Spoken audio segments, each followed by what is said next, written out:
नहीं है। अब बात करते हैं उस एक बुक की जिससे आपका वो भी पढ़ लो तो आपका इसमें सिलेक्शन कोई नहीं रोक सकता, कट ऑफ बहुत ज़्यादा नहीं जाएगी क्योंकि 53,000 पद है। नमस्कार, मेरा नाम राकेश कुमार, आप सभी का स्वागत है कुमार राकेश प्ले पे। बात करने वाले हैं राजस्थान 4th ग्रेड भर्ती, यानी कि 53,000 पदों पे भर्ती आई है। ठीक है, तो उस भर्ती के में सिलेक्शन लेने के लिए आपको क्या करना है, कौन कौन सी किताबें पढ़नी है, लिमिटेड साधन थाने ज्यादा फालतू के चक्कर हम कौन पढ़ पहली बात तो ठीक है कि ओई पढ़ लूं ओई देख लूं, किसी ने बताया ये वो ले आए, किसी ने दूसरी चीज बता दी कि नहीं क्वेश्चन तो यहां से आते हैं, फिर कोई तीसरा बताएगा क्वेश्चन तो मेरे कोर्स से आ रहे हैं। ऐसा कुछ नहीं, ठीक है। जितने लिमिटेड संसाधन आपके पास होंगे और जितने मतलब सही संसाधन होंगे और कम संसाधन होंगे उतना ही सिलेक्शन होने के चांसेस बढ़ेंगे। ठीक है, क्योंकि कंफ्यूजन वाली बात ही नहीं रहेगी, क्लियर रहेगा कि उस किताब में वहां पे वो लिखा हुआ था बस। ठीक है, कंफर्म। और इस भर्ती में आपको मैं बता दूं ज्यादा कुछ आपको इतना करने की जरूरत नहीं है। इजी पेपर होगा, इजी सी चीजें आएंगी और इसके लिए आपको जो बेस्ट चीजें हैं, बेस्ट बुक्स हैं, क्या करना है सिर्फ एक किताब बताऊंगा, उसको ही पढ़ लो तो 100% सिलेक्शन सुनिश्चित है आपका। तो देखिए, सबसे पहले हिंदी 30 नंबर की आएगी, यानी हिंदी काफी ज्यादा इसमें जो है वो पूछी जा रही है। तो अब हमें क्या करना चाहिए हिंदी के लिए? तो दोस्तों मैं आपको बता देता हूं कि हिंदी के लिए आपके पास एक किताब होनी चाहिए और वो है नवीन हिंदी व्याकरण, क्लास 9 to 12, 9 से 12। ठीक है, यानी ये किताब आपको दिख रही होगी, इसको ले आइए, पढ़ लीजिए, आपका यहीं से जो है वो हो जाएगा। अगर आप ये नहीं पढ़ना चाहते हो, छोटी सी किताब है, ये नहीं पढ़ना चाहते हो तो आप ले आइए राघव प्रकाश की। इससे आप आरएस का पेपर दे दो और चाहे यूपीएससी का दे दो और चाहे कोई सा भी दे दो। ठीक है, तो इन दोनों में से कोई भी एक किताब ले आइए। ठीक है, पहले मेरे हिसाब से नवीन हिंदी व्याकरण आपको पढ़नी चाहिए। चलिए, उसके बाद में हम बात कर लेते हैं अंग्रेजी की।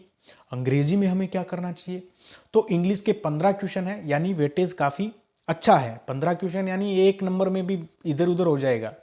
तो इसके लिए आपको क्या करना है दोस्तों, आपको इसके लिए एक बुक लानी है और उसका नाम है नीतू सिंह वॉल्यूम फर्स्ट, जो एसएससी के लिए और भी चीज़ों के लिए जो फेमस किताब है, ये ला सकते हो। अगर ये आपको अच्छी नहीं लगती कि भाई इसमें हाई लेवल का मैटर दिया हुआ है, मतलब इससे तो बाहर सीजीएल का पेपर भी नहीं जाता, तो फिर आप इसके लिए अलग से अगर दूसरी बुक लाना चाहो तो सिर्फ एक बुक है, वो है लुसेंट, आप ला सकते हो, छोटी सी किताब है।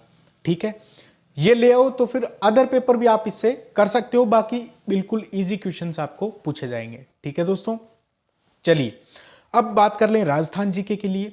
तो राजस्थान जीके के लिए आपको जो है वो क्या करना है मैं आपको बता देता हूं।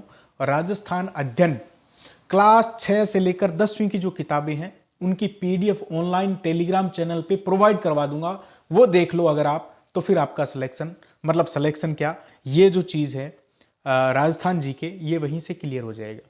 बाकी आपको कुछ करना नहीं है। अगर आप आर्ट कल्चर के लिए अगर कुछ लाना चाहते हो तो आप ला सकते हो राजस्थान मानचित्रावली।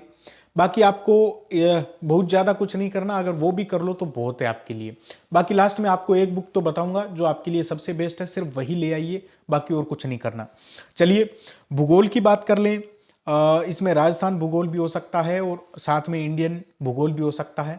ठीक है, तो अब देखिए दोस्तों, इसके लिए आपको क्या करना है, आपको इंडिया जीके के लिए बुक ले आनी है लुसेंट। और लुसेंट में आपको पढ़ना क्या है, राजस्थान की राज्य व्यवस्था पढ़नी है, वहां से वहीं से आपको कंप्यूटर का जो मैटर दिया हुआ है वो पढ़ना है। ठीक है, और इसी के साथ में करंट अफेयर है दोस्तों, विज्ञान है, वो भी आपके लुसेंट से कवर हो जाएगा। अब जो बुक्स बता रहा हूं वो आप लिखते जाइए, क्योंकि मैंने 1 2 3 करके नहीं बताया। अब देखिए, करंट के लिए आप अभी मत पढ़ो कुछ भी, आप तो 2 महीने रहे तब पढ़ लेना मूमल। ठीक है, 10 क्वेश्चन आएंगे। अब बात कर लेते हैं मैथ की। तो मैथ के लिए आप न्यू दर्पण की एक तो RPSC RSM SSB all exam review book आती है, जिसमें जितने भी क्वेश्चन आए हैं आरपीएससी आरएसएम एसएसबी के द्वारा, वो सारे उसमें दिए हुए हैं। पहली बात, क्योंकि इसके क्वेश्चन भी ज्यादा है दोस्तों। ठीक है, 25 क्वेश्चन है, मैटर करते हैं बहुत ज्यादा। उसके बाद में आप अगर कुछ और पढ़ना चाहो तो वो है आपकी, ये तो प्रैक्टिस के लिए होगी, और मेनली आपके बुक जो मैथ के लिए होती है वो है आरएस अग्रवाल। ठीक है, ये बड़े लेवल की बुक है, लेकिन आपको इतना ज़्यादा कुछ नहीं करना है। आपको जितने भी टॉपिक आपको मिलेंगे उन टॉपिक्स को यूट्यूब पे डाल के देखना है और आपको इस किताब से प्रैक्टिस करनी है। अब बात करते हैं उस एक बुक की जिससे आपका वो भी पढ़ लो तो आपका इसमें सिलेक्शन कोई नहीं रोक सकता, कट ऑफ बहुत ज़्यादा नहीं जाएगी क्योंकि 53,000 पद है। ठीक है, तो अब देखिए वो बुक है आपके सिखवाल की जो आपके 4th ग्रेड की बुक आई है, उसको अगर आप ढंग से पढ़ लेते हो, ठीक है, तो वही आपके लिए बहुत है। और साथ में राजस्थान जीके के लिए आपको ज़्यादा वेटेज ही नहीं है राजस्थान जीके का, तो इसके लिए तो आप क्या पढ़ लो, आप तो ओनली 4 पढ़ लो दोस्तों, 6 से 10वीं तक की राजस्थान अध्ययन की किताब। और विज्ञान के जो 5 प्रश्न आएंगे उसके लिए पढ़ लो क्लास 8वीं की विज्ञान की किताब, जिसमें से आपके जो आनुवंशिकी चैप्टर है, जिसमें कि आपके मानव मतलब जीव विज्ञान के जो टॉपिक उसमें दिए गए हैं, ठीक है, मानव प्रजनन वगैरह जो भी। उसके बाद में आपके फिजिक्स के कुछ है, विद्युत है, ऐसा करके जो टॉपिक है आपके अपवर्तन परावर्तन है, वो आप पढ़ लीजिए। ठीक है, वहीं से आपके क्वेश्चंस आपके आने वाले हैं। आनुवंशिकी शब्दावली है, ग्रेगर जॉन मेंडल आनुवंशिकी को लेकर जो चीज़ें हैं वो आपको जो है पढ़नी है। ठीक है, बाकी अगर आपके कोई डाउट है तो कमेंट कर दें, सिखवाल की किताब आपके लिए सबसे बेस्ट है। और बाकी आप अच्छे से अभी से पढ़ते रहिए, थोड़ा थोड़ा थोड़ा थोड़ा थोड़ा थोड़ा। ठीक है, ओके, थैंक यू, नमस्कार।